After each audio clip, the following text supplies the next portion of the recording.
So we've got guests today who are from the Fillmore venue here in town. We've got 3 people with us, and this is actually sort of a dual-purpose meeting. We're going to talk a little bit about what they do and how things are structured over there, and then they're going to tell you how you can go work for them because they're looking for some people. And I understand we have some graduates of our program recently promoted and all. Maybe we'll talk about that at some point too.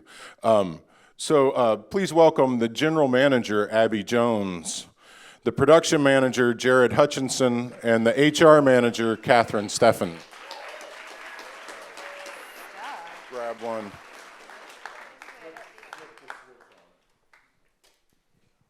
Yeah, and you don't really need them to be heard,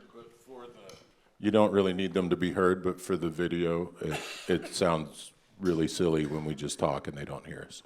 So let's do the quick little intro. Give me the 2-minute version of what you currently do and how you got there. Excellent. I'm Abby Jones. I'm the general manager of the Fillmore New Orleans.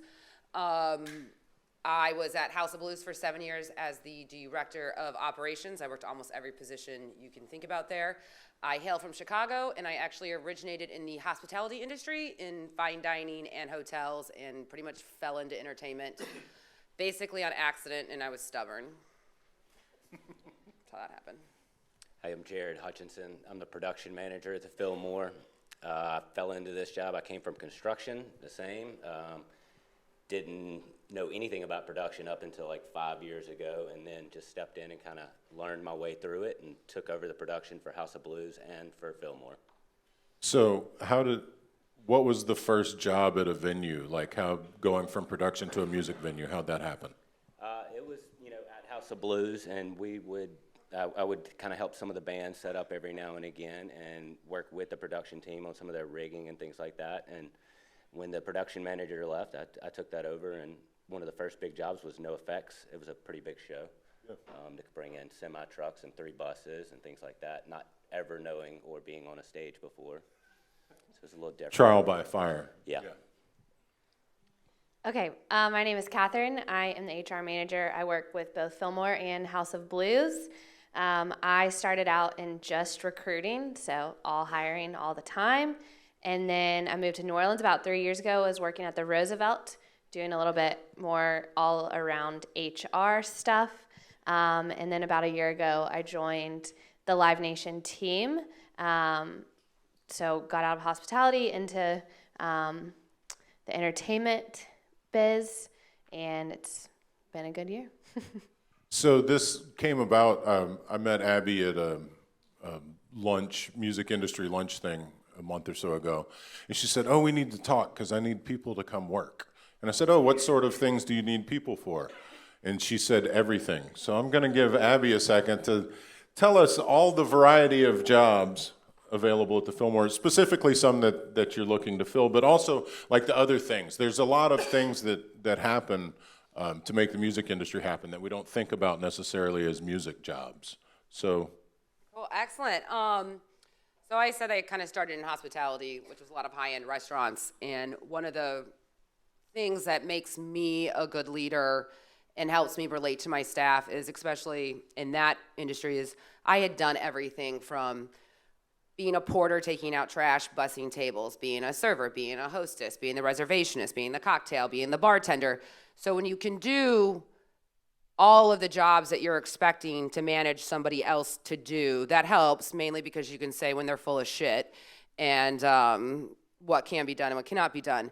And that applies to any industry. So for right now, currently we're looking for a lot of loaders, which means I need a whole lot of people at the beginning of the day to push a whole lot of cases. And then at the end of the day, I need a bunch of people to push these cases and put them in a big truck, which may not sound like a whole lot of fun, but it's really one of the ways you kind of learn to begin. What's the difference? How is lighting packaged, and how is staging packaged, and how is that lighting wall done, and what is the order that it needs to go on and off the truck? So when that tour gets to the next venue, they can then unload that truck in a certain amount of time, and how does it go back?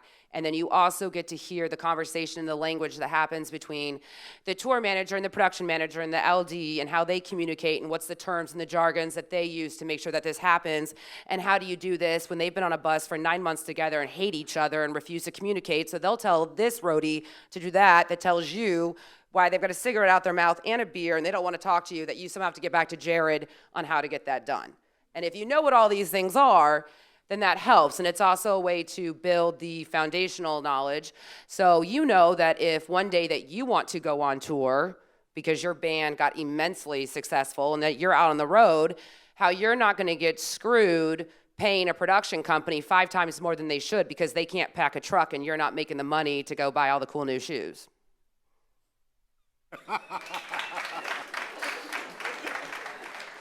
For those of you not interested in pushing cases, which I will let you know that everyone in the building, including myself, in really tall heels, can push a case and do. We also have things like ticket scanners. Ticketing is a huge part of the industry, and it's a very small niche, and there's not enough people going into it. So those that go into it and do it well kind of shoot up pretty fast. So you start with ticket scanning and selling tickets. Also important when you go out on that huge world tour, so you know how much to charge your fans for a ticket. Bartending, cocktailers. We always need cocktailers, always. And anyone can be a cocktailer. You just have to have a smile and a good personality. Security guards, guest services.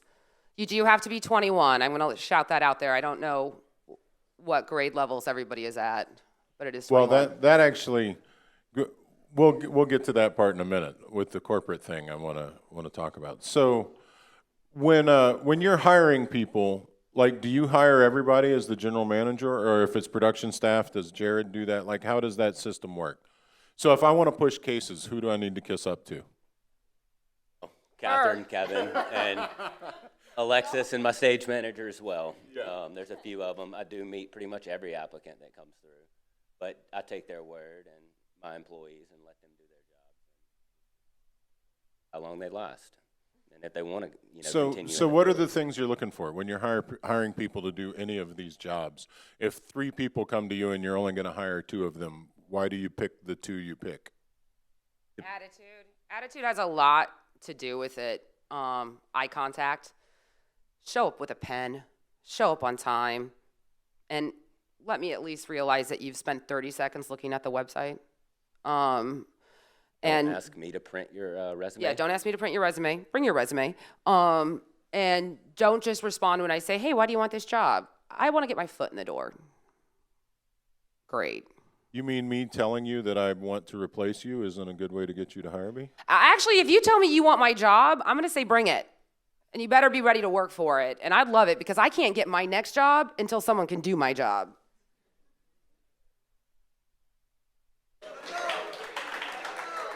So focused, intentional, get your foot in the door is way better than mushy, I want to get my foot in the door. Things that we look forward to, or for when hiring folks is just the ambition. If somebody can think about what's next and what's going to happen after that and the next step in that process, that's some of the best things that we can find in qualities in people. We can teach you how to do anything, but you got to be willing to actually want to do it. So you mentioned you have to be 21. If y'all don't know, the Fillmore is actually in the Harrah's Casino, right? The venue is in the casino, which is why you have to be 21 because you can't go in the casino if you're not 21. So the venue's run by Live Nation. I'm not sure what but it's part of a large corporate structure. How does working within that corporate structure differ from maybe doing it in some independent type settings?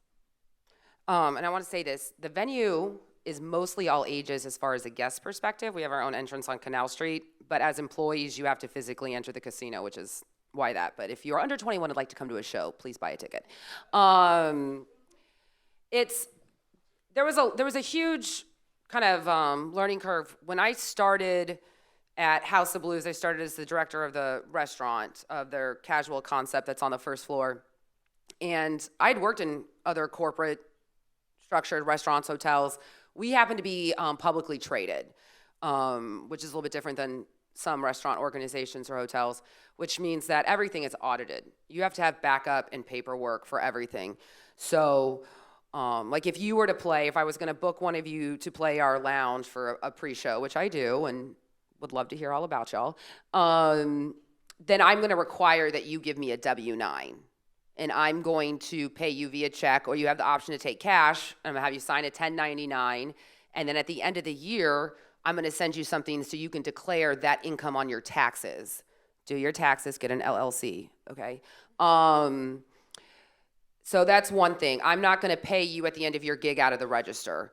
I'm going to do an application. If you want to get hired, you actually have to apply, go through the website, do the process, get into the system. All of our ticketing has backup on backup on backup. So then we can go to the agents and the band and say, this is really how many people walked in the door. This is the exact amount that they paid for it. It's not a clicker and a guest list at the front door. So there's just a lot more dotting your I's, crossing your T's, and you really do have to play by the rules. I'd love to take the case of vodka off the back of a truck. I can't. So. A lot of that, we also keep our ticketing, our backup for many years because of that. They can come back and say, well, what about this show? Why did this happen? Oh, this is relevant. This is something we just kind of encountered. There's these wonderful things called labor laws that Katherine can tell you all sorts of things about. And how many of you have been day labor where you did a 1099 at like one of the festivals in town? Okay. Did you get a lunch break? So I have to give you breaks. So I'll have, and Jarrod we'll have tour managers come in and, all of a sudden they'll be like, hey, where's the runner? And we're like, well, he's on his lunch break. And they're like, why the hell does the runner get a lunch break? And I'm like, because I don't want to get sued. But they're used to working with a lot of 1099 day laborers, which means that you're an independent contract, which means that you don't have to get a lunch break. Our employees clock in, we pay them an hourly rate, and there's, all that fun stuff. So we have to then follow labor laws, and sometimes that gets a little bit weird when you have, because you go into like the arenas and the Superdome and Smoothie King, they're going to use almost all third-party contractors, and our venue is almost 100% self-employed, which is also very unique, even on venues of our sizes across the country. So we do things like that. So everyone doing pretty much anything in your venue works for you? Correct. We have some supplemental third-party security, but ideally we don't want to have to use them. We're hoping to get enough of our own employees that we won't have to hire out. That is very rare. I'll shed some light on some benefits and perks of working for a big corporate company like us, right? So Live Nation is based out of California. They have thousands of employees. So there's a lot of perks that come with that. Benefits and things that you might not be thinking about right now, but are going to be important when you do look into that career and, finding a company that you can grow with that has things like that. And so that's something that I think Live Nation does a really great job with.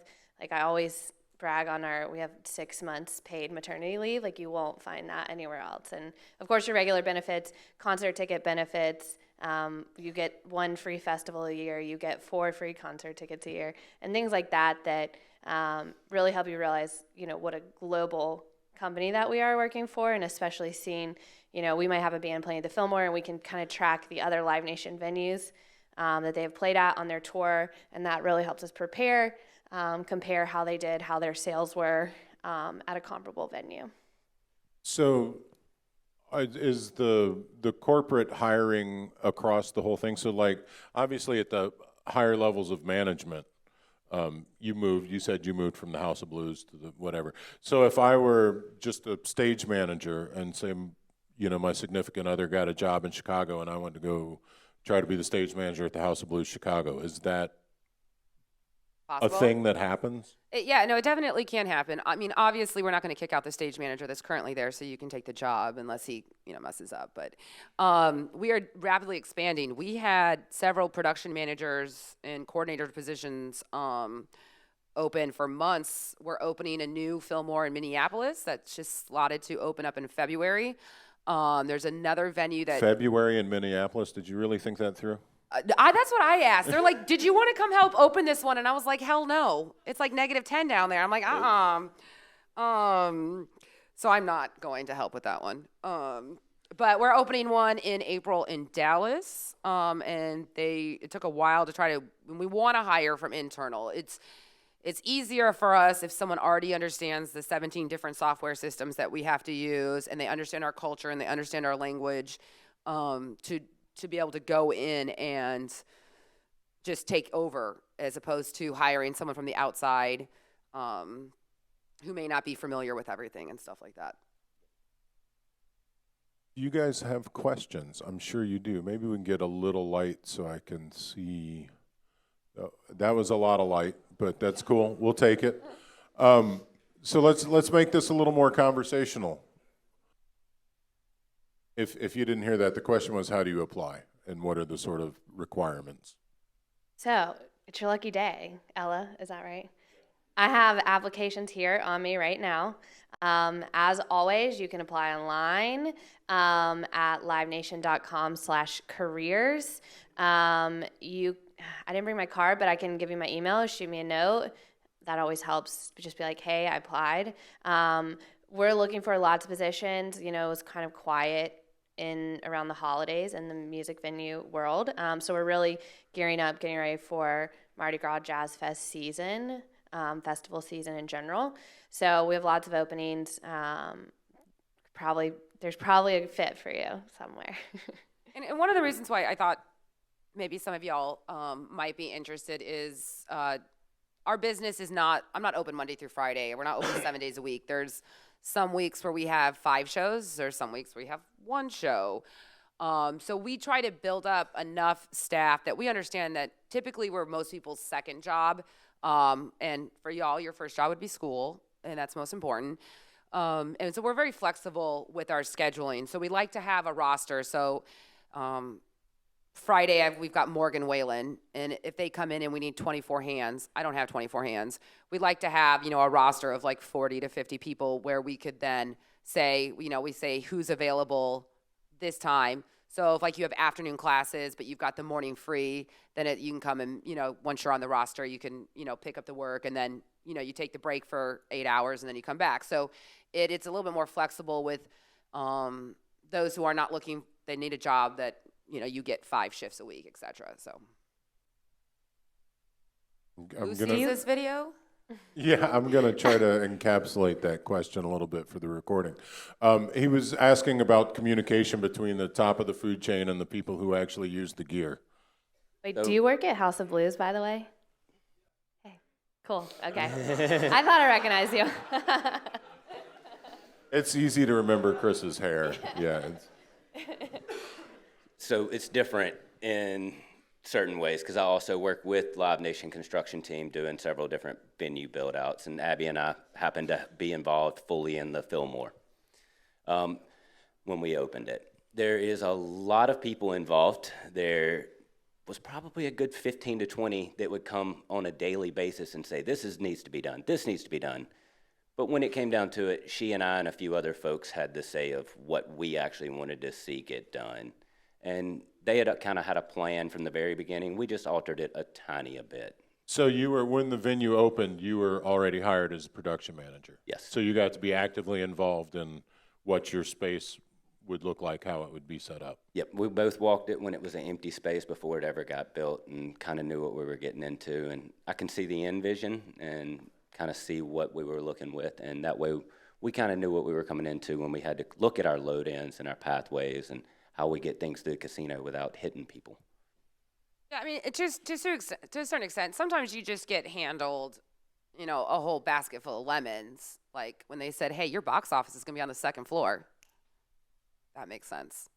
And you figure out how to make lemonade. So, or by the way, we're not going to give you an elevator. And I was like, sweet.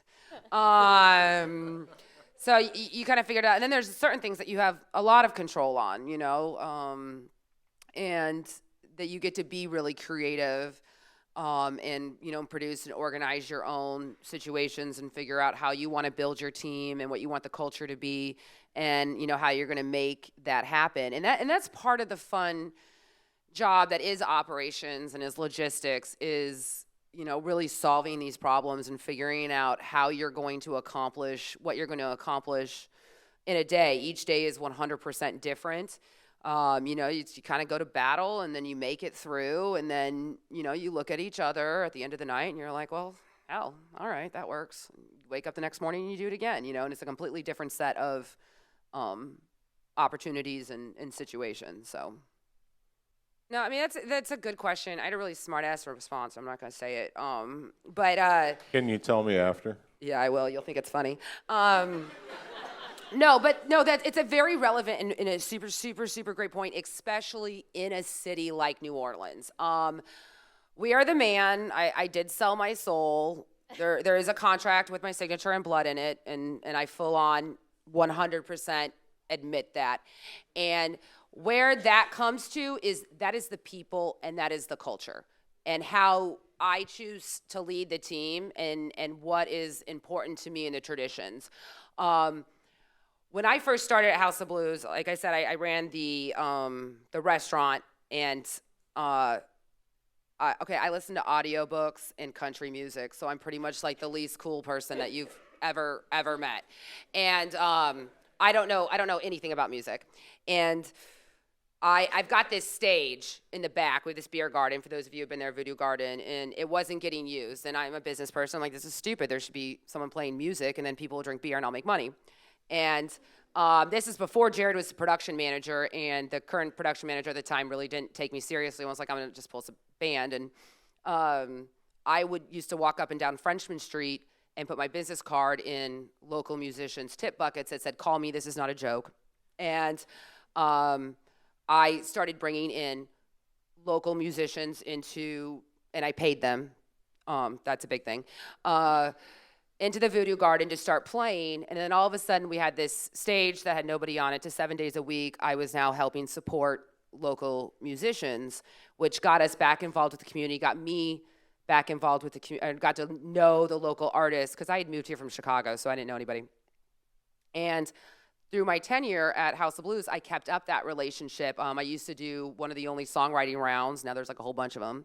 And that was really cool. And so it was important that we stayed in touch with the local community.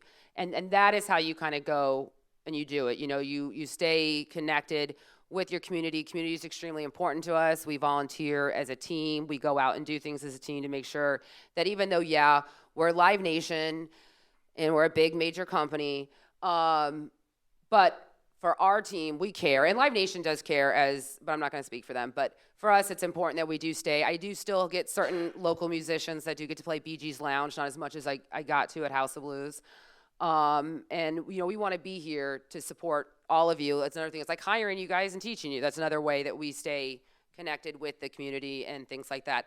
I will tell you all, you save a lot of money on service fees if you buy your ticket at the box office. And you can buy both House of Blues and Fillmore tickets at either box office. It's like $26. On service fees? Yeah. Holy cow. Well, so I'm going to that. Sorry, I was like $26. That's like more than the whole cover for my show. So that's how you can stick it to the man that way too. And the differentiation between Live Nation as the sort of artist management, touring conglomerate, festival people, as opposed to the real actual people who run these venues and live in our community. I played at the House of Blues New Year's Eve, and shout out for Riley, graduate of the program, was doing monitors. They sounded great. But there's like real people who live with us, and well, not like with me, literally, but who are in our community. So I actually didn't feel like I was working for some evil corporate empire. I felt like I was playing at a venue that had like people from my community that worked. And the interesting thing is, like the sound people are important, whatever. But I think the person who had the most to do with the show being good that night was Heidi, who was the food lady who hooked us up backstage. And I played much better because I had that meal before the gig, and Heidi was super cool. That catering is the number one thing. It can save a production manager's bad day. Well, and it was a thing, Riley told me the load-in started at 8 o'clock in the morning, and it was a New Year's Eve show. So, Yep. he was there a long time. So all of those other things, feeding the people, making the thing happen, all of that stuff matter. And the fact that she was cool and friendly and around made you feel comfortable, which makes you play better music. All of these things feed into the music part, right? Like, we're the music industry people.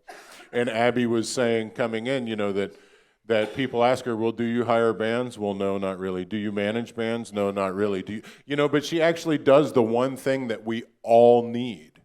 Like, if there's not a venue to play at, what we do doesn't work, right? So the understanding the ecosystem of how all of these things work together to make an industry is really important. Joe, you have a question. I gotcha. You can come work at the House of Blues. You just have to be 18 to work there. We do also share employees. Like, so, starting at 1 and then when you turn 21. So if you get on the sort of stagehand pusher list, does that apply both places? Yeah, it does. And one of the things with like the stagehand and the pushers is you can't just hire an engineer every day, and you need somebody that's going to work up to that level. Of course, we went to school and did this, but that doesn't mean you can walk up to a live show and push the buttons and it's all going to work right. You got some tour manager that's screaming at you that that's not right, or some artist, his ears aren't working correctly. There's always things and challenges that come along with that, but the experience comes from actually pushing the gear, setting up the gear, and knowing how quickly you can set that stage. Because that way you also know where the problem could be at. We're also like a farm system. Like, if you think about baseball, are there any audio or sound engineers, lighting? Anybody in here? Awesome. You guys are my favorite. So just like baseball, right? Or,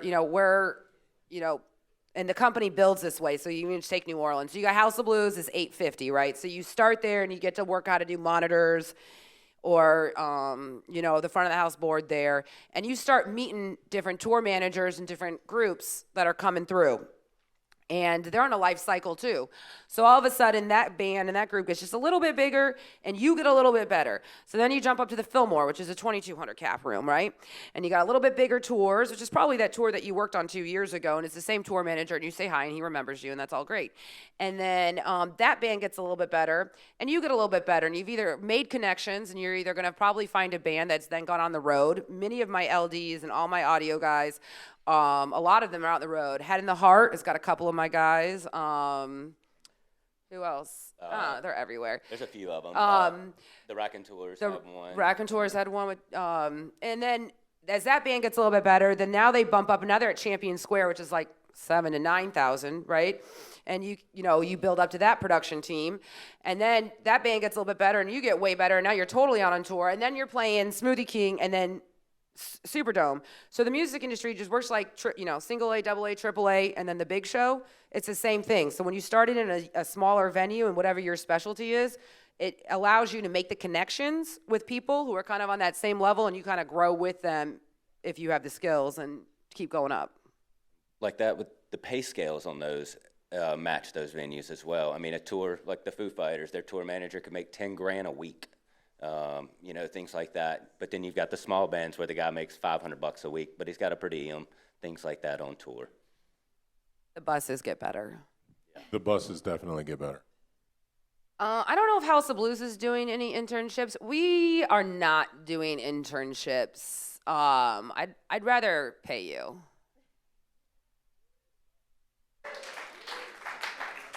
Well, and there's sort of differing goals between those two things, right? Like, to be an intern site as a host, you have some educational responsibility. And if I were trying to run your venue, I would be about trying to get people to work, not actually, like spending the time doing the teaching part requires extra energy. And if I can just get you in on a job that I know you can do, and while you do that job, teach you how to do the next one, that can be more efficient, and you get paid. And she has less paperwork to do, too. I guess it's Katherine has less paperwork that way. We have internships at House of Blues occasionally. We don't have any going on right now, but. And she has lots of applications. Yes, so. Come see me, yeah. Yeah, after. when we finish, if you would like to come talk to them, they will be here and hang out for a few minutes. I would Any closing thoughts? Y'all have anything else you want to add? So I would just say if there's anything else, we've all kind of sat in these seats, and so it doesn't have to be necessarily like Fillmore, related. Feel free to reach out. I've got a lot of my cards if you want to come grab one, and just kind of swing by. Has anybody been to the Fillmore for a show? All right, thank you. Appreciate it. And Alexis is here too, so she can tell you all about it. She works for them. So I would like to remind you that you have 48 hours from 20 minutes from now to do your reflection. Please thank the crew from the Fillmore.